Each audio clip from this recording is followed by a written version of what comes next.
Et si je te disais que ton incapacité de te concentrer durablement, malgré ta force volonté de faire, ne vient pas de ton manque de motivation, de ta paresse, ni du fait que tu es incapable de te concentrer, mais de la façon dont on t'a appris à forcer ton cerveau à fonctionner contre sa nature. La vérité, c'est que ton cerveau ne déteste pas se concentrer. Il déteste juste être utilisé mal. Aujourd'hui, tu vas découvrir dans cette vidéo ce que les neurosciences révèlent sur la concentration et ce que ton cerveau attend réellement de toi pour fonctionner à son plein potentiel.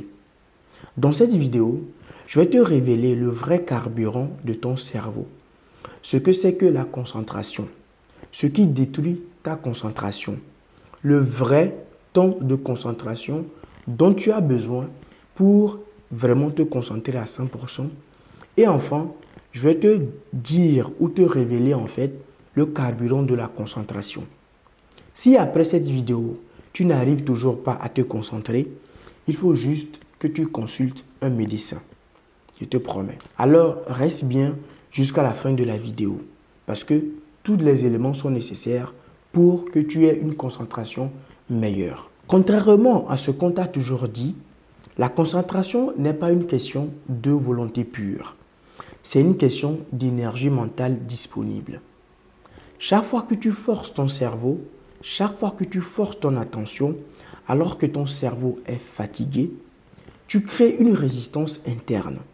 C'est comme essayer de faire rouler une voiture sans carburant. Les neurosciences montrent que ton cerveau utilise une énorme quantité de glucose lorsqu'il se concentre intensément.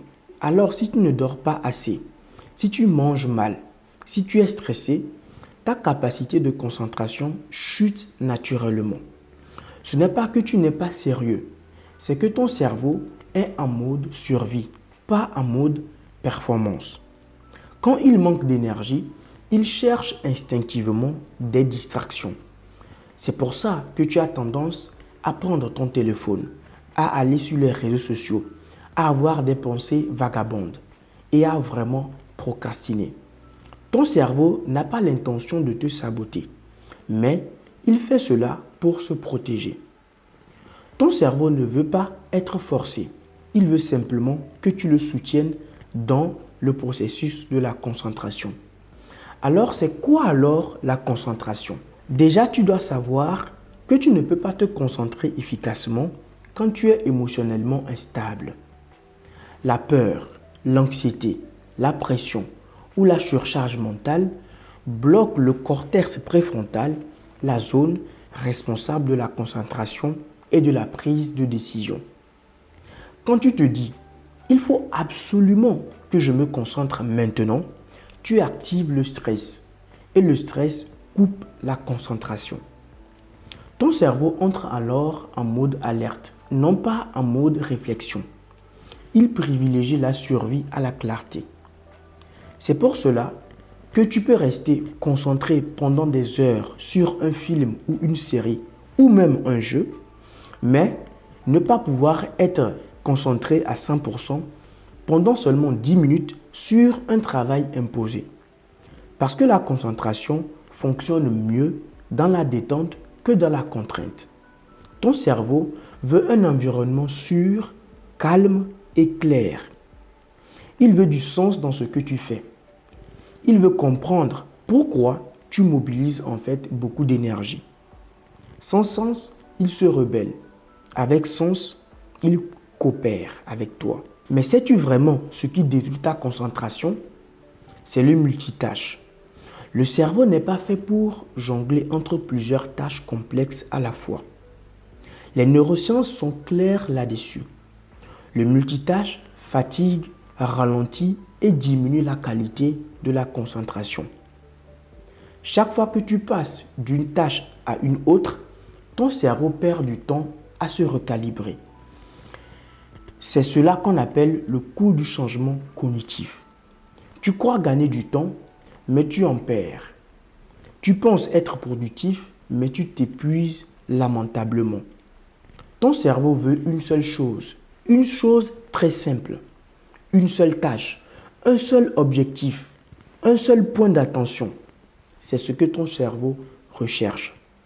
Comme une loupe qui concentre la lumière jusqu'à produire une flamme, c'est ce que ton cerveau recherche.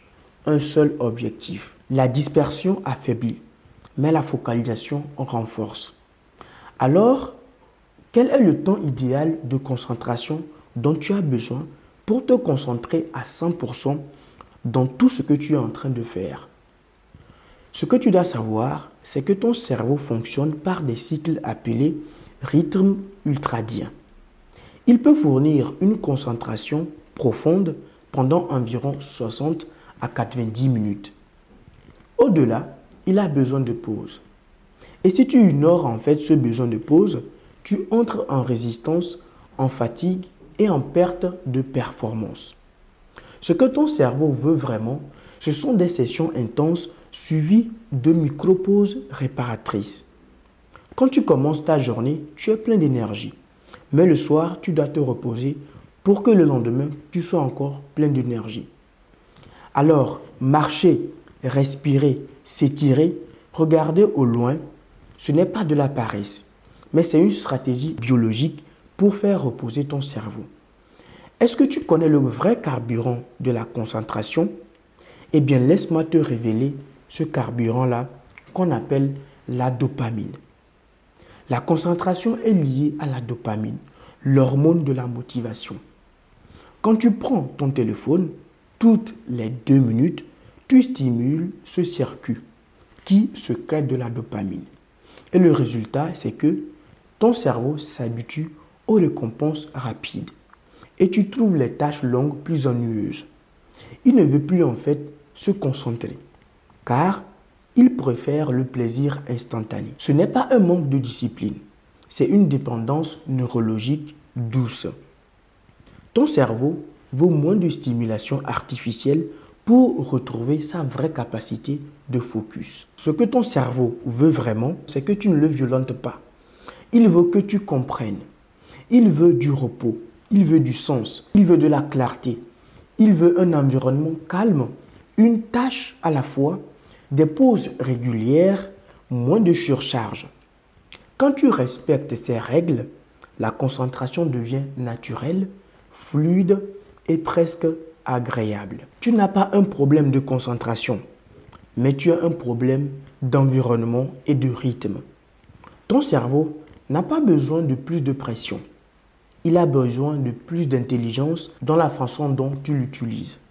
Et quand tu travailles avec lui, au lieu de lutter contre lui, tu découvres une puissance que tu ne soupçonnais même pas par le passé. Merci d'être resté jusqu'à la fin de la vidéo. N'oublie pas de liker et de t'abonner pour ne pas manquer les prochaines vidéos tous les mercredis et dimanches à 16 h. À la prochaine. Ciao.